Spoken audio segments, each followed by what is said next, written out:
Okay, my people. Pane vanhu vangwachisa concern. Hanzi queen.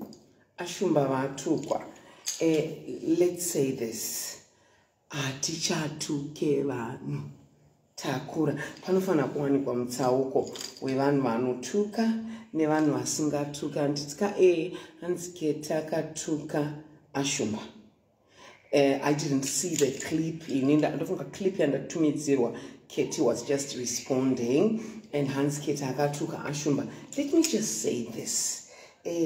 Mai vaKeti ndimai vangu. Mazvinzwa. Kana ndichiona mai vaKeti, she's the same as my mother. And angawanikwe ndiri ndinotuka mai vaKeti zvemukati. Panofana kuwanikwa mutsauko kuti queen wenyika nana marunjea. There must be a difference. Queen wenyika nana marunjea. Me, I represent the country. And it ndinowanikwa ndiri kuti panofana kuwanikwa mutsauko. Hatingawanikwe tiri tinotuka mai vaKeti zvemukati, mai vaKeti chino. It's not us as home family, as dog family. We respect mothers. We respect fathers. So Keti, on this one, tuka zvako inini handizvo makudzirwa ndakaitwa namai vangu kuti I should mira muberevere and just say this. No. Dangoteka and respond, because people were saying, oh queen, yeah, I had to respond. I'm going for a dinner. I'm just going for a dinner somewhere. So I had to respond on this one. Hanzi queen makatukwa namai vaKeti. All right, it is well. Keti akatuka Ashumba, but isusu makudzirwa akatakaita naAshumba hatituke.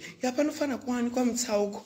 Munane O level, munane 12 points per A level, muna akadropa 2 semesters the chemical engineer, muna ane 6 semesters the social work. Anofana kuwanikwa mutsauko uripo. So unfortunately I cannot respond.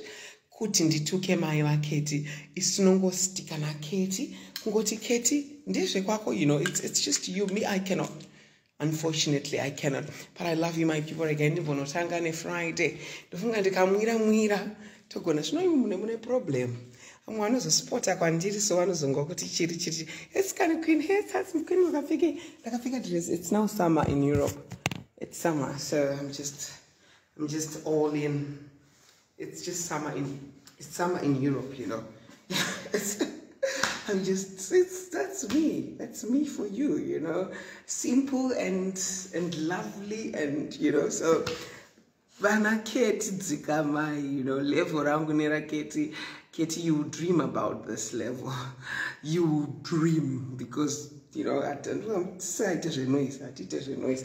But anyway, mai vangu vakatukwa ndinongoti sorry, she was not supposed to be too hard, so I just say, to my mother, hello, so yeah, but I love you guys.